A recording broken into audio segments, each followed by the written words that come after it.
Hey guys, welcome back. BDCKR here. We're back with our weekly recap of all things Injustice. The current character, or this is for the week of August 15th. The current character challenge is Martian Manhunter. That is a 1-week repeat. The required characters are Lex Luthor, who you can get as low as Bronze, Sinestro, who's also available at Bronze, and Bane, available at Silver. His passive is Telepathic Attack, which is Martian Manhunter's basic combo, has a chance of launching a telepathic attack, which causes random effects on his opponents. He has 750 attack, 1,200 health. He was last available August 24th, 2023. Yeah. He's got, overall, his stats are pretty low, especially his attack. And it was the Blackest Night Martian Manhunter Challenge Pack last week, but as we expected, that was the signal for Martian Manhunter this week. So the random attack effect, it's at the end of his tap combo as a combo ender. It could be stun, power drain, or mental damage. So there's about a third of a chance of each. There's a 50% chance of a combo ender for us.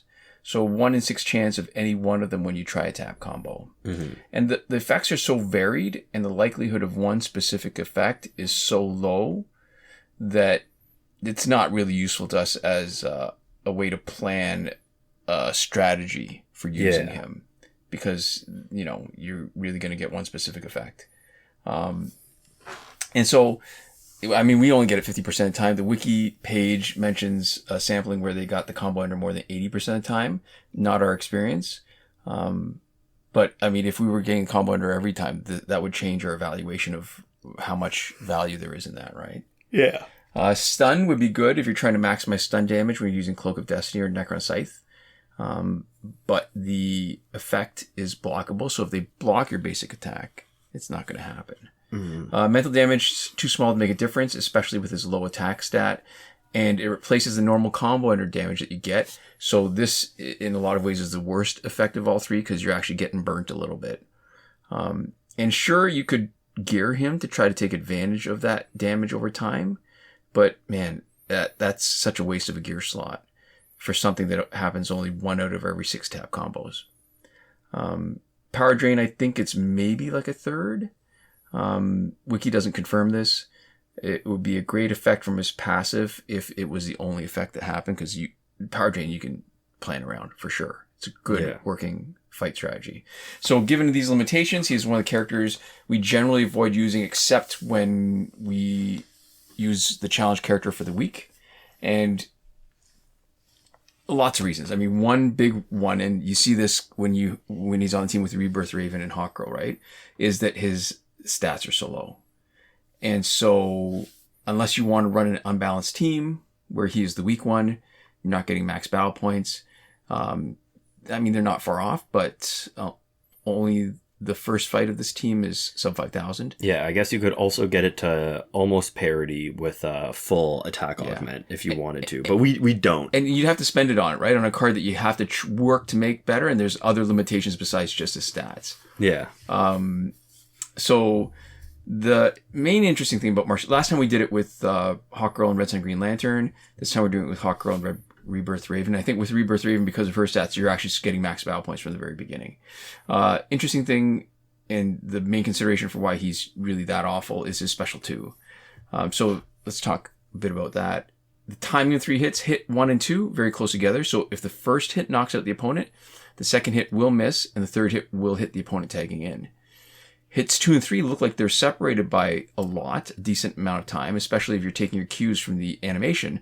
However, if the second hit knocks out the opponent, the third hit will miss the opponent tagging in, even though it looks like it should be hitting them.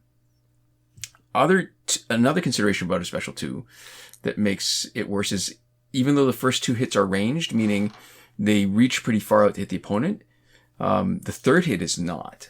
So if the opponent survives the first 2 hits, if they're far enough away from you, the third hit will whiff completely. This is important because the way we've geared Martian Manhunter with Tantu Totem and Master's Death Card, you will lose your power. And if you were to do something besides Claw of Horus as your third gear, last time we did it with Ibistic, you wouldn't get the burn effect because the third hit misses. Now, other thing you want to know about Special 2 each of the 3 hits does about the same damage. And first 2 hits are just marginally more, but they're all about the same. Mm-hmm. Now that I've been playing him another round, I feel like the worst thing about his special 2 is that it takes too many games for that small amount of damage. The second part is a swipe minigame, which I find is the worst to try to max out. The little, I don't know what you call it, the tap for the thermometer thing where you have to just keep on doing it really fast until the game ends. That's not bad. Easily doable, but the swipe one is worse. Mm-hmm. And because we've switched out the gears and we're using Claw of Horus, one other thing that we've noticed that we didn't last time is his special 1 is not ranged. So that with Claw of Horus, when you come in, you can shatter gears. And if it's a second tag in with Master's Death Cart, you're shattering gears at the start of the special 1. Yeah. Now, because it's not ranged, Master's Death Cart shoves the opponent away. It looks like special 1 is not doing the damage because I think special 1 is a 1-hit thing where he comes out of the ground. Mm-hmm. But the weird thing is, he doesn't get his power back from Tantu Totem if you do a special 1. I think it's counting it in the same way that the skulls are counting for gear shatter. Yeah, right? It might. Yeah, so that might be a problem. So that makes him even harder to play with. Like, we're trying different variations, and now... so I didn't like him when I started playing with him. The more times I actually need to play with him, the less I like him as a main character. He's got no benefit to the team. Yeah. And he doesn't really stand on his own. It's true. Yeah. So there we go. So we are still sort of in uncharted territory, right? It seems like the best we can say is that they're alternating between one character from the original cycle and then one character that they're reintroducing that has been gone for a while. Right. We don't have a great hint for next week, but you have a guess. I have a guess. So my guess is that it's going to be Batgirl Prime. So out of all the challenge characters, the lost challenge characters that have returned, every single one of them has been from 2020 or later. There's only been one that was from before 2017. Which one was that? That was, I want to say, it was Aquaman Prime. Yeah. So there's only 2 characters left that are 2020 or later. And that's Injustice 2, Aquaman, and Batgirl Prime. Yeah. And there is maybe some clue in the story that we'll talk about a little bit later. Mm-hmm. So your guess is Batgirl Prime, but it's a very weak guess. Yeah. Yeah. Like you wouldn't put money on it. No, I wouldn't put my money on it. Yeah. I might put your money on it. Fair enough. Okay. This week's multiplayer reward is Metahuman The Flash. His passive is Super Speed, which is upon special attack or super move activation, basic attacks temporarily triple in speed with a chance to be unblockable and do critical damage. He's got 1,200 in both attack and health. I was still thinking about Batgirl. Yeah. Was last available in January of this year. We've got nothing missing from this cycle, and it's a consistent pattern, so we can say with pretty high degree of confidence that next week should be Reverse Flash. Right. So he's got decent middle-high stats, and despite the wording on his passive, it isn't so much that he triples in speed, but that for each regular basic attack, he will hit 3 times. So the passive lasts longer the more power you use. So super speed lasts the longest after a super, which lasts longer than after the special 2, which lasts longer than special 1, which is the shortest. Yeah. He can be lots of fun to play if you give him power generation boosting gear and more unblockable chance, because after his passive triggers, Metahuman Flash generates power a lot faster because of all the extra hits, 3 times as many hits. So he generates power almost 3 times as fast, and you can generate enough power before his passive runs out that you can do another special and trigger his passive again. And you also have a much higher chance of block breaking when you get 3 guaranteed hits. So getting 3 per swipe is actually probably better than 6. just going... Or sorry, yeah. Because he gets 2, like all the flashes. If you do a swipe, his first 2 hits... That's true. Complete. No, that's a good point. But getting it 3 times as many hits is actually probably better than just going 3 times as fast. Because then you'd just be swiping super fast and you'd still maybe get bounced off if they blocked. But this is better. That's why his signature gear for him is so good. Hyper Speed Plated Suit has a power generation boost for everybody and unblockable chance for Flash. The main problem with using Metahuman Flash is that the current meta it favors specials. And his passive really makes him shine as a basic damage dealer who happens to get super powered when he does specials.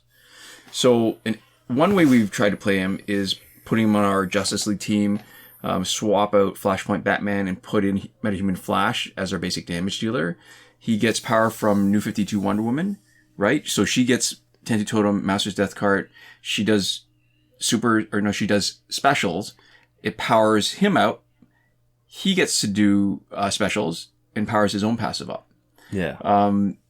So the main problem as a basic damage dealer is compared to, say, Flashpoint Batman, is that you need to power him up. Like, you need to work. Flashpoint Batman is good to go as soon as you tag him in. Mm-hmm. Metahuman Flash, you need to do a little bit of work to make him more useful.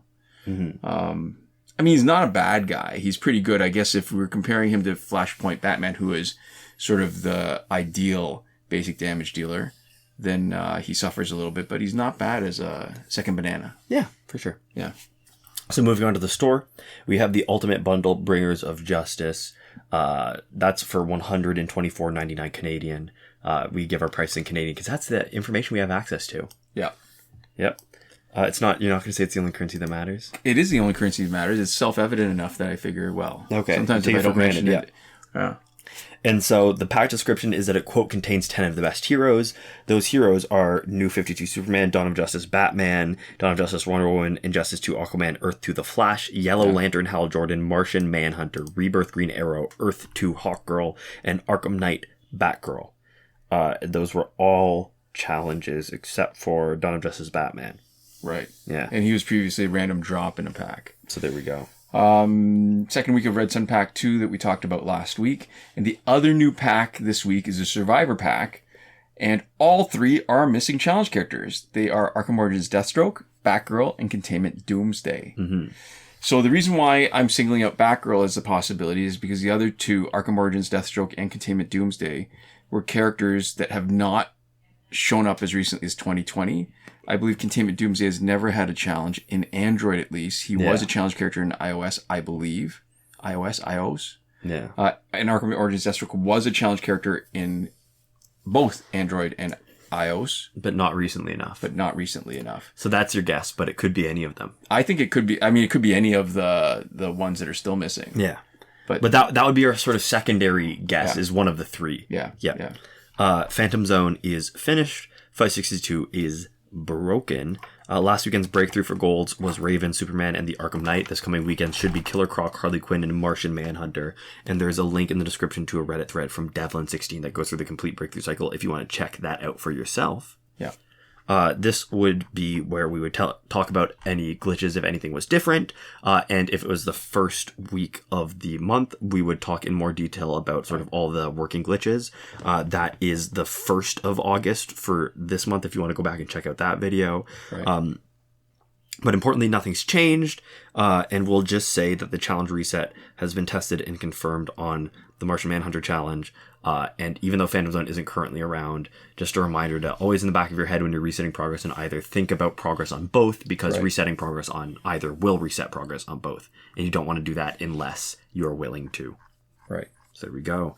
To finish up, we would like to give a huge thank you to all of our lovely patrons on Patreon. That is Michael Devries, Irvin, Ruiz, Hoshi127, Nora Klimek, and Paolo-Cesar-Pablo-Juan, who are supporting us on the credited level, as well as 5x5 supporting us on the gratitude level. Thank you so much for your support, and we'll see you next time.